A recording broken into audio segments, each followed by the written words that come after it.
Alors, il nous faut démontrer que f-1 de C inter D est égal à f-1 de C inter f-1 de D. Autrement dit, on a une égalité à démontrer sur des ensembles, hein. Ces deux parties-là, ce sont des ensembles. Donc, pour démontrer une égalité sur des ensembles, on raisonne par double inclusion. Donc, on va d'abord montrer dans un premier temps que f-1 de C inter D est inclus dans f-1 de C inter f-1 de D. Donc pour démontrer une inclusion maintenant, il faut prendre un élément dans le premier ensemble et montrer que cet élément appartient au deuxième. Donc on va prendre un x qui appartient à f-1 de C inter D et on va montrer que x appartient à f-1 de C inter f-1 de D. Donc, qu'est-ce que ça veut dire que x appartient à f-1 de C inter D? Ça veut dire que x, c'est l'antécédent d'un élément de C inter D. Donc, on sait que x est un antécédent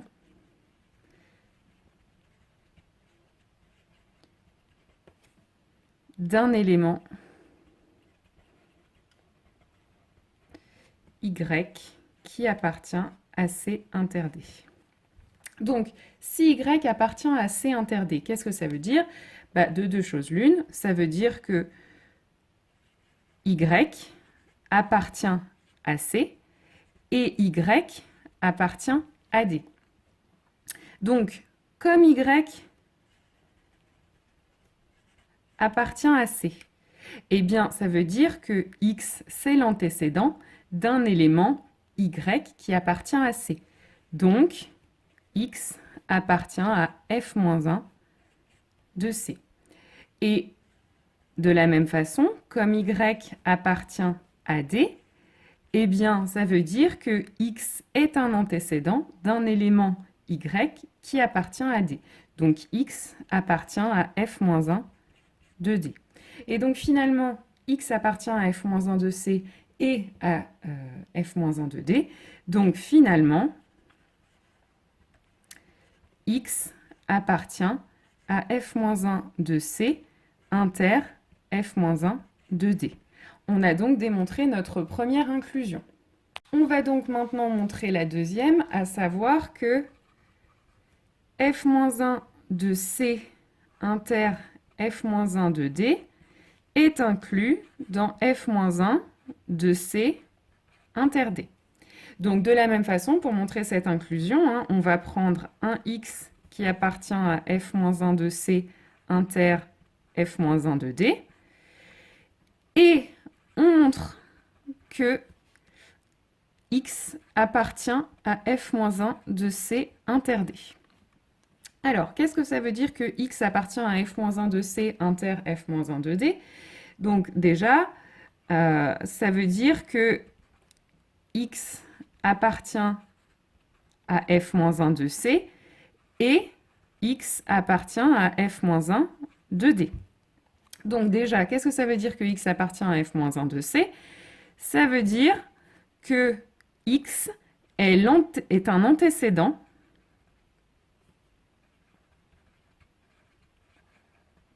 d'un élément y qui appartient à C.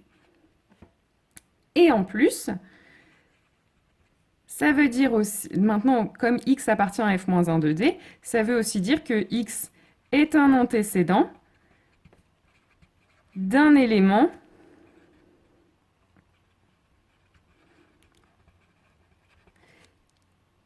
qui appartient à D. Et cet élément, je peux lui donner le même nom que tout à l'heure, à savoir y, hein, puisque x ne peut être l'antécédent que d'un seul et même élément, hein, qu'il soit dans C ou dans D, ce sera forcément le même, puisque on ne peut être l'antécédent que d'un seul nombre, un nombre n'ayant qu'une image, on ne peut être l'antécédent que d'un seul élément. Donc, cet élément, je peux l'appeler aussi y.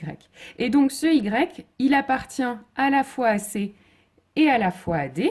Donc y appartient à C inter D. Autrement dit, X est l'antécédent d'un élément Y qui appartient à C inter D. Donc, X appartient aux antécédents de C inter D, appartient à F-1 de C inter D. On a donc démontré la deuxième inclusion. Donc, finalement, on a démontré l'égalité F-1 de C inter D est égal à F-1 de C inter F-1 de D. La deuxième égalité qu'il fallait démontrer, c'est F-1 de F privé de C est égal à E privé de F-1 de C. Donc encore une fois, une égalité sur des ensembles. Donc d'abord, on va montrer, montrons que le premier ensemble, F-1 de F privé de C, est inclus dans le deuxième, E privé de F-1 de C. Donc, comme tout à l'heure, on va raisonner par double inclusion. Donc, je prends un élément X qui appartient au premier ensemble, donc F-1 de F privé de C, et je vais montrer que X appartient à E privé de F-1 de C. Donc, qu'est-ce que ça veut dire que X appartient à F-1 de F privé de C? Eh bien, ça veut dire que X est un antécédent d'un élément Y qui appartient à F privé de C. Alors, dire que Y appartient à F privé de C, ça veut dire que Y appartient à F et que Y n'appartient pas à C. Donc finalement, X est l'antécédent d'un élément Y qui appartient à F. Donc, on en déduit d'abord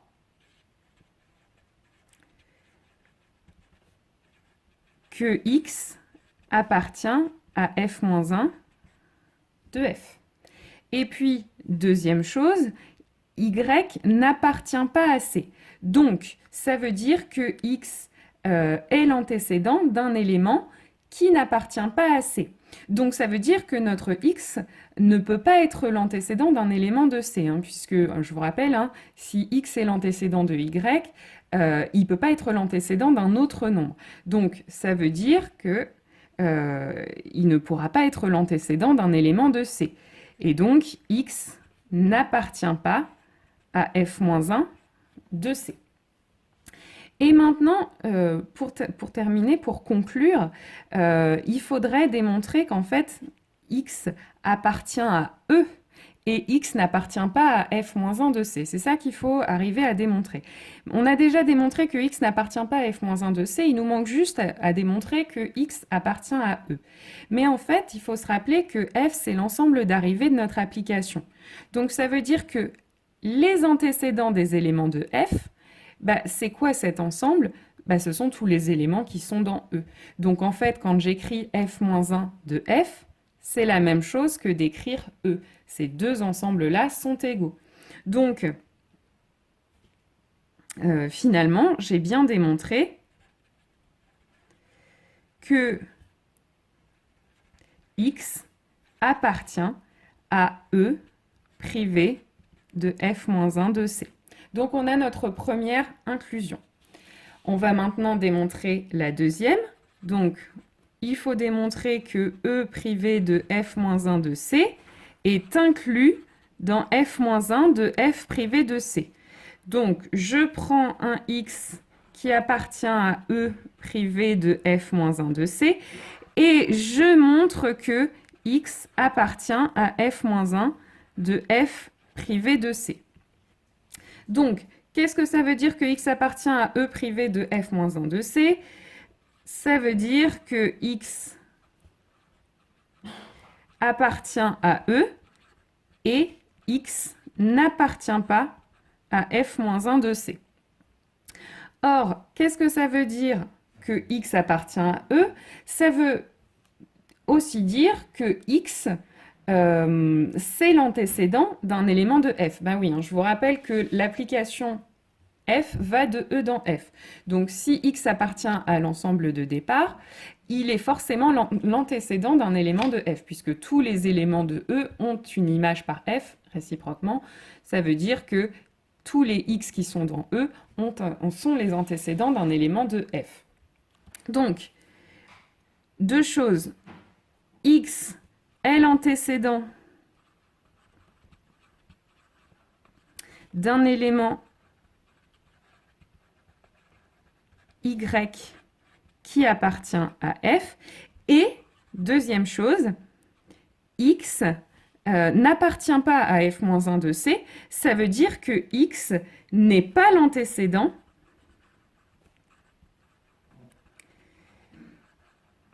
d'un élément de C.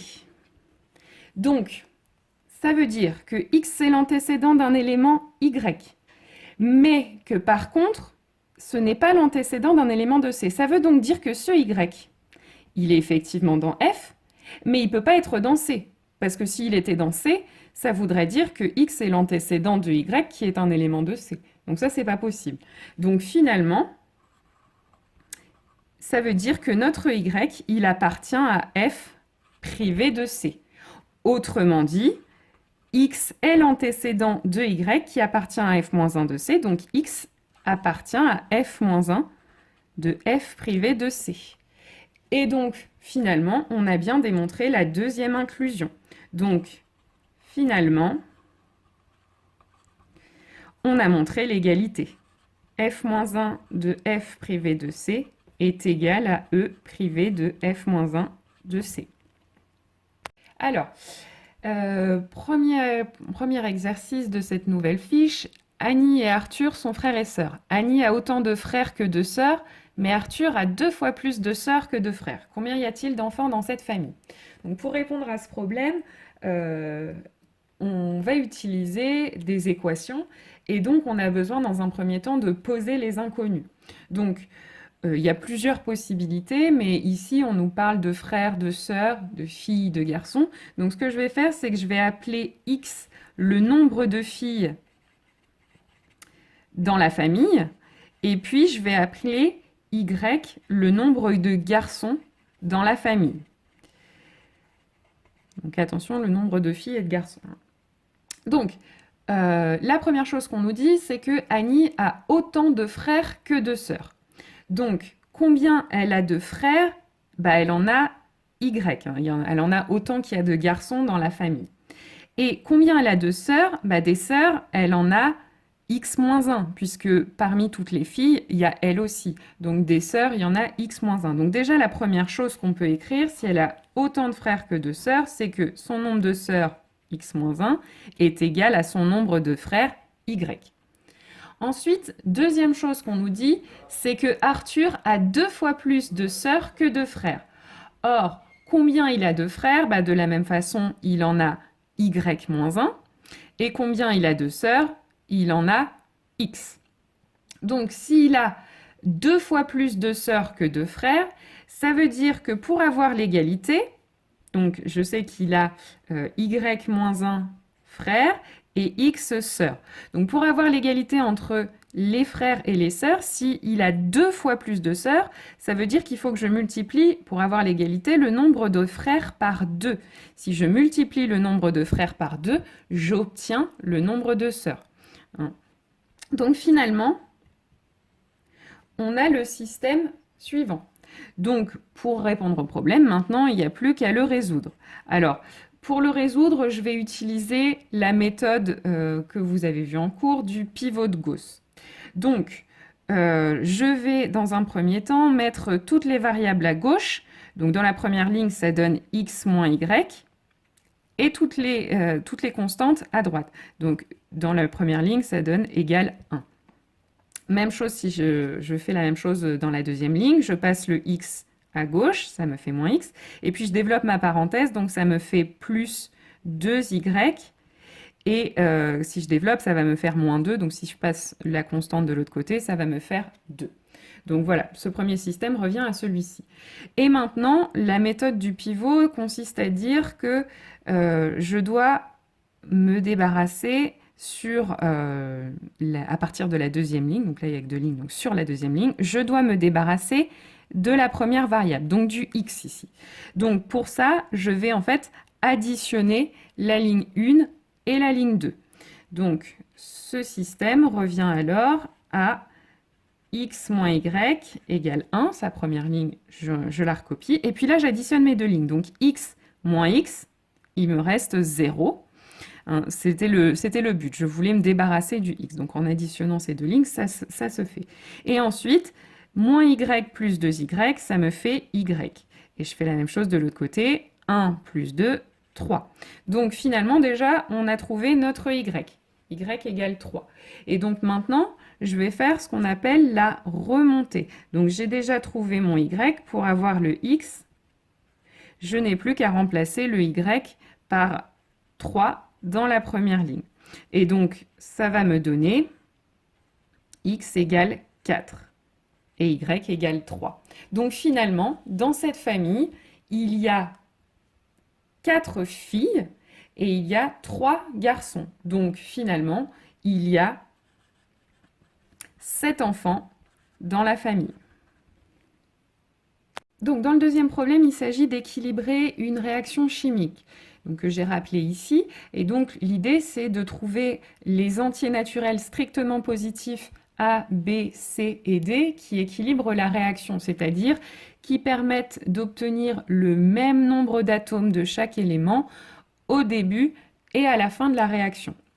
Donc par exemple, si je regarde le nombre d'atomes d'oxygène, donc au départ, combien j'en ai? Là déjà dans la molécule NO2, j'ai 2 atomes d'oxygène. Et si j'ai A fois cette molécule, combien j'ai d'atomes d'oxygène en tout? J'en ai A fois 2.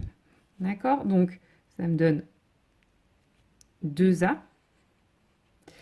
Et en plus, j'en ai dans la molécule H2O. J'en ai 1 dans la molécule H2O. Donc si j'ai B molécule H2O, j'ai B molécules d'oxygène. Donc des molécules d'oxygène, j'en ai finalement au départ 2A plus B. Et donc je dois en garder le même nombre à la fin de la réaction. Donc à la fin de la réaction, j'ai comme molécule HNO2. Donc, dans la première molécule, j'ai donc 2 atomes d'oxygène et j'ai C fois cette molécule. Donc, j'ai C fois 2 molécules HNO2. Donc, ça doit être égal à 2C. Et puis, même chose, j'ai ici, dans cette dernière molécule, 3 atomes d'oxygène et j'ai D fois la molécule, donc ça me donne 3 fois D atomes d'oxygène, donc 3D. Donc finalement, 2A plus B doit être égal à 2C plus 3D. Et puis ce que j'ai fait avec l'atome d'oxygène, je peux le reproduire ensuite pour les autres atomes. Donc par exemple ici, l'atome N, j'en ai un seul, multiplié par A, donc ça me fait en tout A atome N. Dans la deuxième molécule, je n'ai pas de N. Donc c'est tout, j'ai seulement A atome N au début de ma réaction. Et à la fin, j'en ai un dans la première molécule que j'ai C fois, donc finalement j'ai C atome N. Et puis dans la deuxième molécule ici, j'ai un seul atome N et j'ai D fois la molécule, donc j'ai D atome N. Et enfin, ce que j'ai fait avec N, il faut que je le fasse aussi avec H. Donc dans la première molécule, j'ai pas de H. Dans la deuxième, il y est 2 fois H2. Donc 2 atomes H. Et la molécule, je l'ai B fois. Donc ça va me faire 2B atomes H. Et je dois en avoir de la même façon autant à l'arrivée. Donc là, dans cette molécule, j'ai un atome H. Molécule que j'ai C fois, donc ça me fait C atome H. Et puis ici, la molécule H, l'atome H, pardon, il apparaît une seule fois, et j'ai D fois cette molécule, donc j'ai D atome H. Voilà. Il n'y a plus d'atomes, donc d'autres atomes, donc on a terminé. Donc nos entiers A, B, C et D doivent vérifier ce système. Donc maintenant, pour équilibrer la réaction, on va résoudre ce système. Donc même chose par la méthode du pivot. Donc l'idée, c'est de basculer toutes les variables à gauche, toutes les constantes à droite. Dans un premier temps, donc là, j'ai pas trop de constantes, j'en ai même pas du tout. Donc ça va nous donner pour la première ligne 2A plus B moins 2C moins 3D égale 0. Sur la deuxième ligne, ça va me donner A moins C moins D égale 0. Et sur la dernière ligne, je vais avoir 2B moins C moins D égale 0. Donc maintenant, je vais appliquer le pivot de Gauss pour résoudre le système. Donc maintenant, première étape du pivot. Donc je recopie déjà ma première ligne.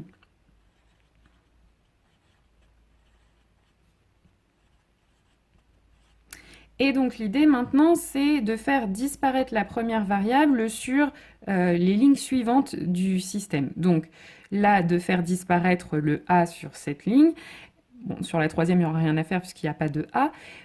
Et donc pour ce faire, je vais faire des opérations sur les lignes. C'est-à-dire ici, si je prends ma deuxième ligne et que je lui soustrais la moitié de la première, bah, qu'est-ce qui va se passer ici? Je vais faire A moins 1 demi de 2A. Autrement dit, je vais faire A moins A. Ce qui va me permettre donc d'annuler ce A moins A, 0.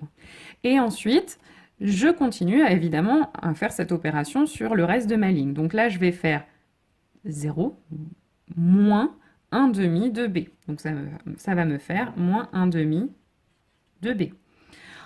Ensuite, je vais faire moins C moins 1 demi de moins 2C. Donc ça va me faire moins C plus C finalement, donc 0. Ensuite, je vais faire moins D moins 1 demi de moins 3D.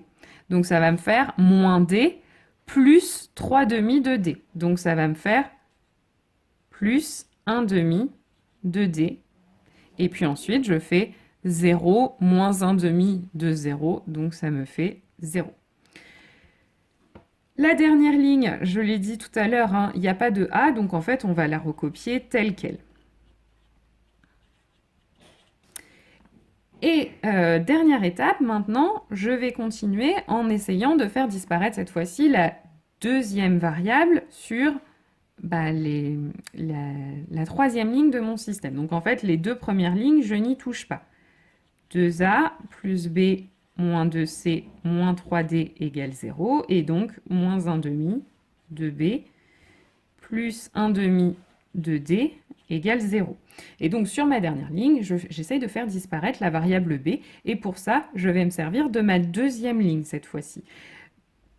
Donc, je vais faire ligne 3 plus 4 fois la ligne 2. De cette façon, je vais faire en fait 2B plus 4 fois moins 1 demi de B. Autrement dit, je vais faire 2B moins 2B. Donc, ça va s'annuler. Je fais donc ça maintenant pour le reste de ma ligne. Donc, moins C plus 4 fois 0. Donc, en fait, il va me rester moins C. Et ensuite, je le fais pour D. Donc, moins D plus 4 fois 1 demi de D. Donc, ça, en d'autres termes, ça va me faire moins D plus 2D. Donc ça va me faire plus D. Et maintenant, j'ai terminé avec la méthode du pivot. J'ai obtenu un système qui est triangulaire. Donc je vais maintenant pouvoir faire ma remontée. Mais contrairement à ce qu'on a vu tout à l'heure, là on voit bien que j'ai 4 variables, seulement 3 lignes, donc je ne vais pas avoir de solution unique à ce système. J'ai une variable libre, hein, une variable qui n'est pas un pivot. A, B et C sont ici des pivots et D est une variable libre. Donc ce que je vais faire, c'est que je vais exprimer chacun des pivots en fonction de cette variable libre. Donc là, par exemple, le premier pivot, C, si je l'isole, je sais qu'il va donc être égal à D. Et c'est tout ce que je peux dire. Maintenant, je vais essayer d'exprimer ma variable B.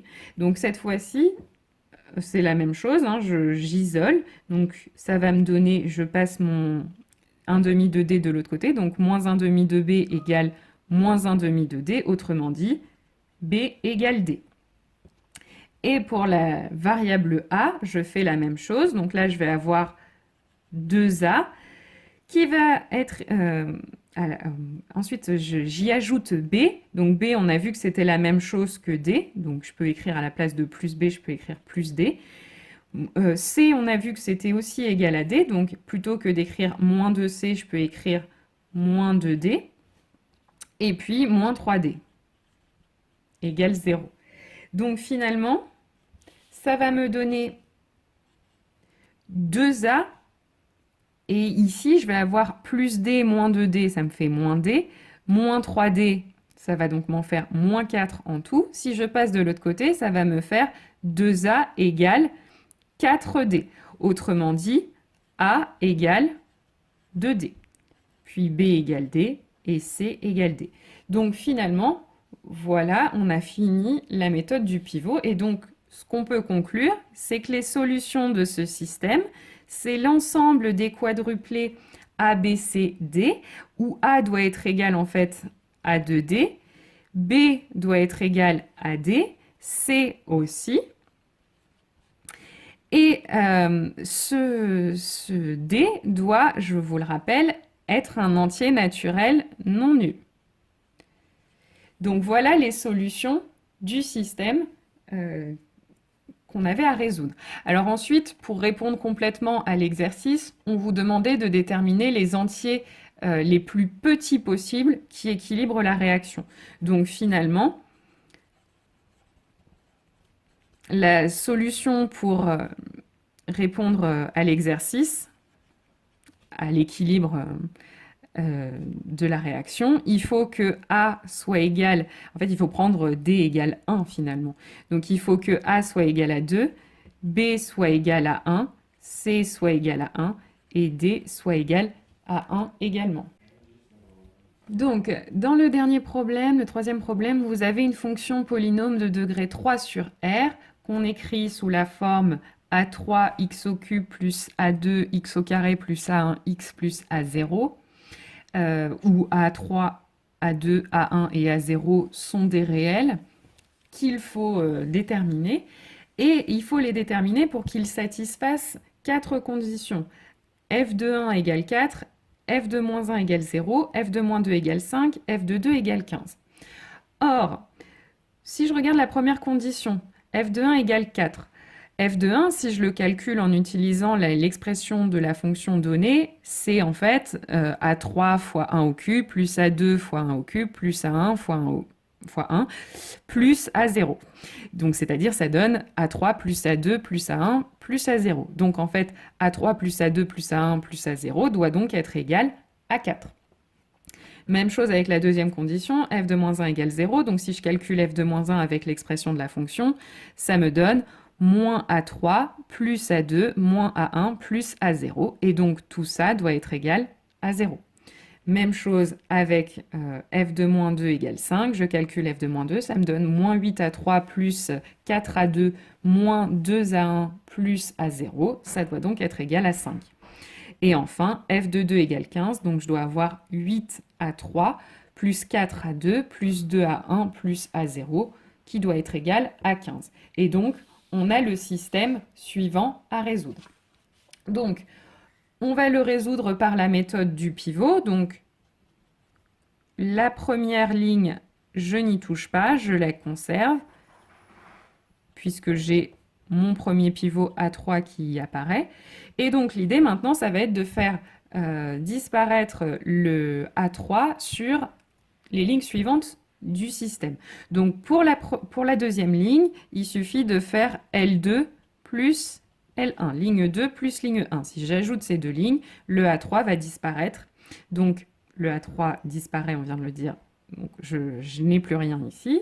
Ensuite, j'additionne A2 plus A2, ça me fait 2A2.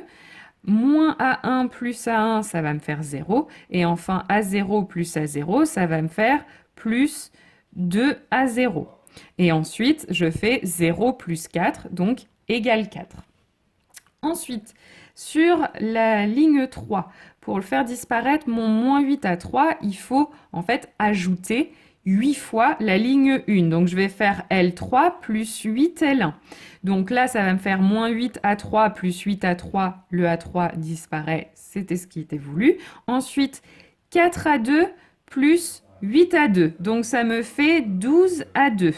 Ensuite, moins 2 à 1 plus 8 à 1, ça va donc me faire plus 6 à 1. Et enfin, A0 plus 8 à 0, ça va me faire plus 9 à 0. Et donc, moins 5 plus 4 fois 8, 32, ça va donc me faire 27. Et enfin, sur la quatrième ligne, pour faire disparaître le 8 à 3, il faut faire ligne 4 moins 8 fois la ligne 1. Donc là, ça va me faire 8 à 3 moins 8 à 3. Donc ça me fait bien mon 0.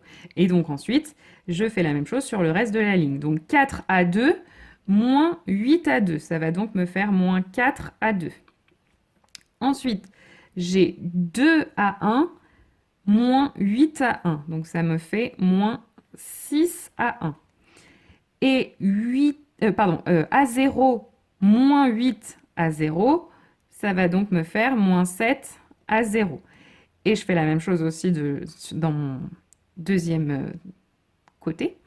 Donc 15 moins 8 fois 4, donc moins 32. 15 moins 32, ça nous fait moins 17. Donc voilà, j'ai fini la première étape de mon pivot.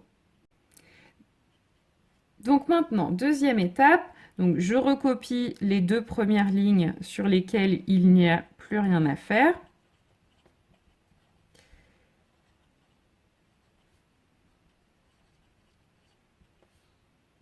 Et je vais maintenant essayer de faire disparaître cette fois-ci la deuxième variable, donc A2, sur les lignes 3 et les lignes 4. Donc, pour faire disparaître le 12 à 2, je vais faire donc la ligne 3 moins 6 fois la ligne 2. De cette façon, je vais faire 12 à 2 moins 6 fois 2 à 2. Donc ça va me faire donc 12 à 2 moins 12 à 2. Donc ça disparaît.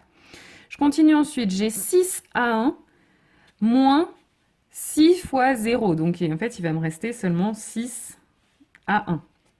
Ensuite, j'ai 9 à 0 moins 6 fois 2 à 0. Donc c'est-à-dire 9 à 0 moins 12 à 0. Donc ça va me faire moins 3 à 0.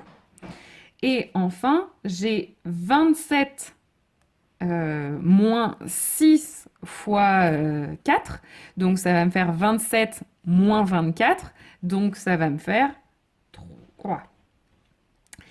Et enfin, dernière ligne, j'ai donc mon moins 4 à 2. Et je vais vouloir le faire disparaître. Et donc pour ça, je vais ajouter cette fois-ci 2 fois la ligne 2.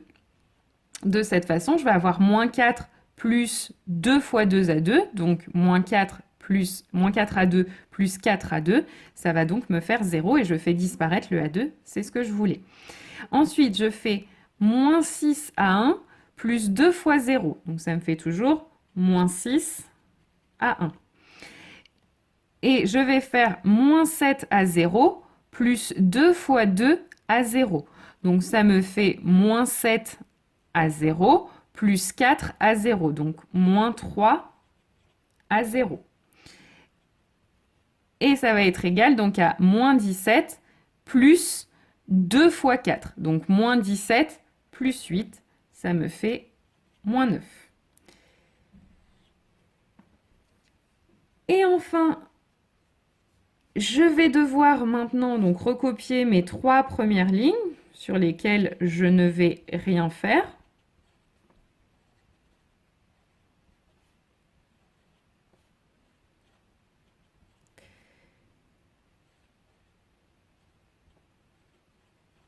Et sur la dernière ligne, je vais devoir me débarrasser de ce A1. pour finir de trianguler mon système. Donc là, je vais avoir simplement à faire ligne 4 plus ligne 3. Si j'additionne ces deux lignes, bah, moins 6 à 1 plus 6 à 1, je fais disparaître le A1. Ensuite, ça va me donner moins 3 à 0 plus moins 3 à 0. Donc, ça va me faire moins 6 à 0. Et moins 9 plus 3, ça me fait moins 6. Donc voilà, j'ai maintenant un système qui est triangulaire. Je vais donc maintenant pouvoir procéder à la remontée, c'est-à-dire déterminer mes variables en partant du bas. Donc là, si j'ai moins 6 à 0 qui est égal à moins 6, ça veut dire que, en divisant par moins 6 des deux côtés, hein, A0 est égal à 1. Donc maintenant que je sais que A0 est égal à 1, dans cette ligne-là, je peux remplacer A0 par 1. Autrement dit, cette ligne devient 6 à 1 moins 3 égale 3. Donc si j'ai 6 à 1 moins 3 égale 3, ça me donne 6 à 1 égale 6. Et donc A1 est égal à 1. Maintenant, je fais la même chose sur la deuxième ligne.